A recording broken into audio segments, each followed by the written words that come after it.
Szykujemy się na nasz przedostatni etap. Opuszczamy Weronę, w której doświadczyliśmy drobnego minusa, jeśli chodzi o podróżowanie rowerem. Mianowicie trudno do rowerowego bagażu zapakować bardziej eleganckie ubranie, a gdybyśmy mieli takie, to byłaby szansa obejrzeć operę Rigoletto Verdiego w starożytnym Koloseum. Koncert rozpoczynał się o godzinie 21 i o dziwo były jeszcze bilety. Co prawda widzieliśmy, że wchodzili na koncert ludzie nawet w krótkich spodenkach, ale uznaliśmy, że zarówno miejsce, jak i rodzaj sztuki wymagają jednak pewnego szacunku. Drugim miejscem w Weronie, który oczywiście każda wycieczka i każdy turysta pewnie musi odwiedzić, to słynny balkon, na którym Julia wypatrywała Romea. Niestety po dotarciu tuż przed naszymi nosami zamknięto nam bramę. Okazało się, że balkon i to podwórko, na które można wejść, jest czynne tylko do godziny 19, ale za 10-19, tak po włosku, już bramę zatrzaśnięto no i niestety nie obejrzeliśmy tej atrakcji, pewnie najbardziej obleganej.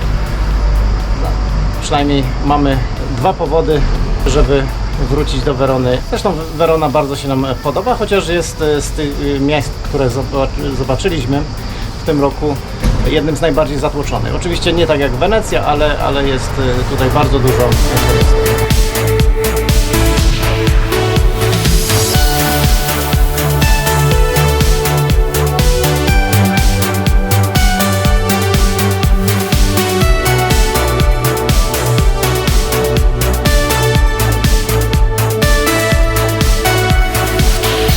Ciekawe w Weronie jest to, że większość uliczek Starego Miasta jest otwartych dla ruchu, przynajmniej tego lokalnego. I mimo ogromnego ruchu pieszych, jakoś się wszyscy potrafią zmieścić, nikt się nie denerwuje, przynajmniej nie widzieliśmy, żeby ktoś się denerwował przejeżdżającym samochodem albo pieszym, który zbyt wolno chodzi z drogi.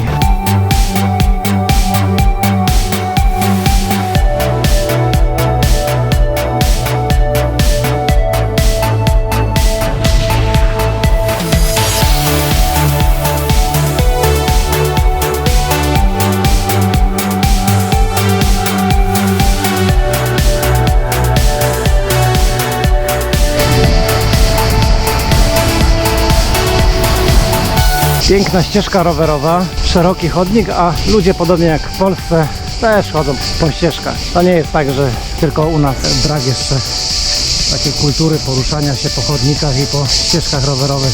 Wszędzie sytuacja jest podobna, może z wyjątkiem Niemiec, Holandii.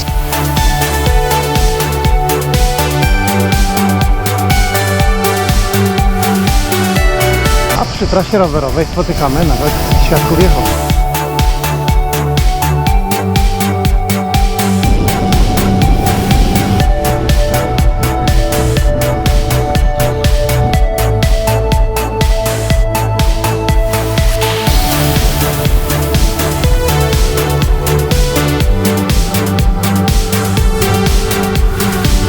To mokro? To chyba jakaś nieszczelna rura.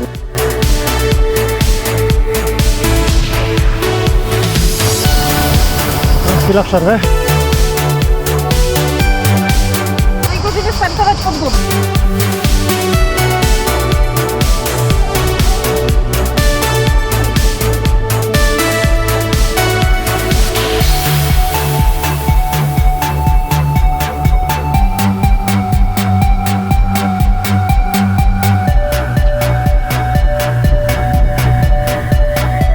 Powiem szczerze, że to rzadko spotykana sytuacja, przynajmniej mam takie odczucie, że rzeka płynie kanałem w zboczu góry, a nie doliną. Zastanawiam się tylko, czy ona jest tutaj poprowadzona sztucznie, czy też był to jej naturalny bieg, który został później dopiero uregulowany.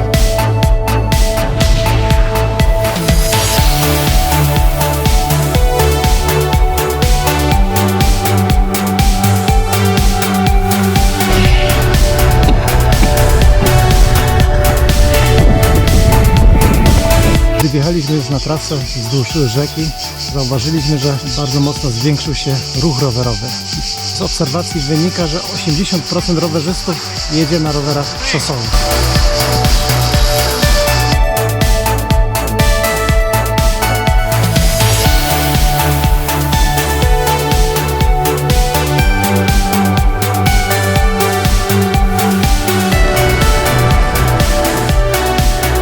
trasa prowadzi nas w górę rzeki, natomiast mamy wrażenie, że jedziemy w dół i gdyby nie wiatr, który wieje nam prosto w twarz, to prawdopodobnie nie trzeba byłoby nawet za dużo pedałować.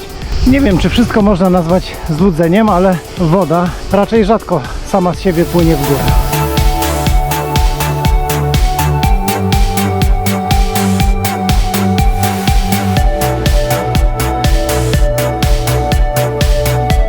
Ciekawym rozwiązaniem są specjalne wiadukty dla rowerzystów, które prowadzą ponad ruchliwymi jezdniami. Bardzo to jest komfortowe i bezpieczne.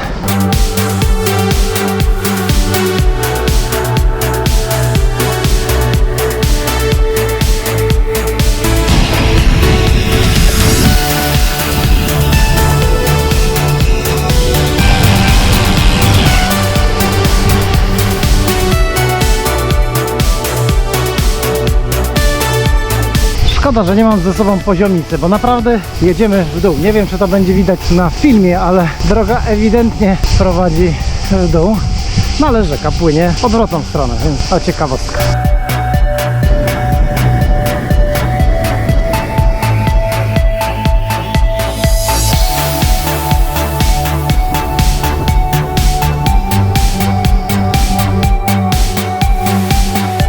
Będziemy musieli objechać tę skałę, co oznacza, że będziemy się piąć w górę serpentyną.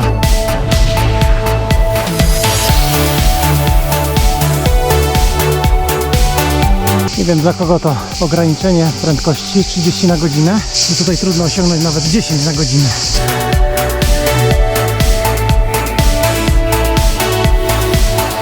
Puls od razu podskoczył do 160 uderzeń na minutę. Mimo krzewów, a nawet nie dużych drzewek dookoła, wyjeżdżamy w słońcu, co nie ułatwia podjazdu. Taka litościwie na nas poczekała, ale to chyba jeszcze nie jest koniec podjazdu, nie?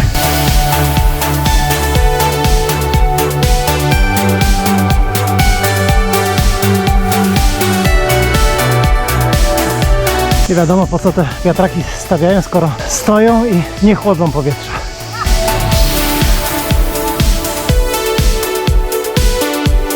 Na szczęście po większości podjazdów jest potem radosny zjazd.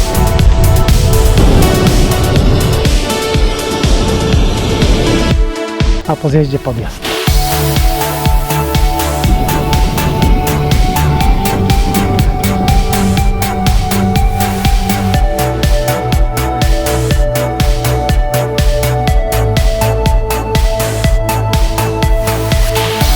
Minęło południe, chyba dobry czas na przerwę kawową.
Po objechaniu dość sporej góry, niewielkiej wspinaczce z serpentynami, powróciliśmy nad ten kanał, którym jechaliśmy właściwie już od Werony. To, jak się okazuje, wygląda na odnogę rzeki Adyga, która została tutaj sztucznie poprowadzona i prawdopodobnie dopływa do elektrowni wodnej, którą mijaliśmy w jednej z poprzednich miejscowości.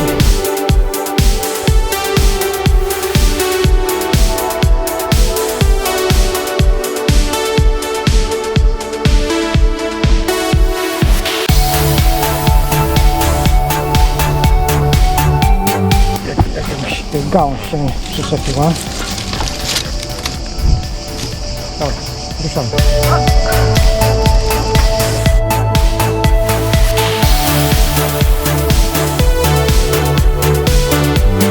Do końca dzisiejszego etapu mamy około 10 km i zmienił się kierunek wiatru na, o dziwo, korzystny dla nas. Zaczął nam wiać w plecy, więc złapaliśmy trochę wiatru w żagle.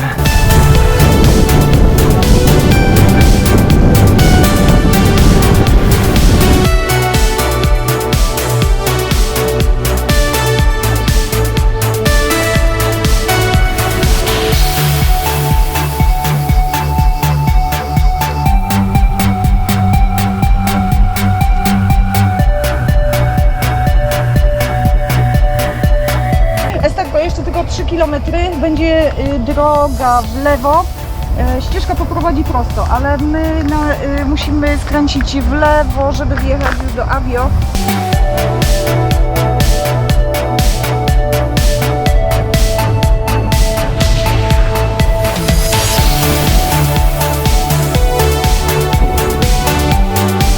Ponownie rower okazuje się równie szybkim środkiem transportu, a miejscami nawet szybszym niż samochód, przynajmniej w tym miejscu autostrady.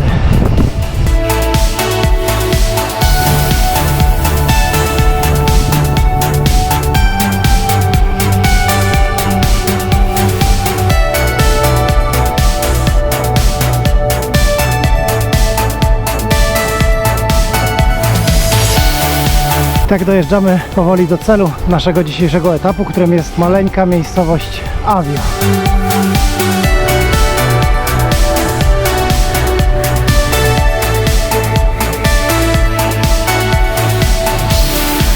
To nasza dzisiejsza kwatera.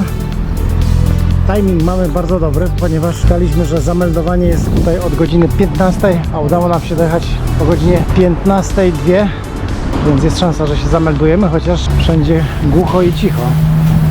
Ale nie tracimy nadziei. Pewnie się nas nie spodziewali tak szybko. Chyba nie.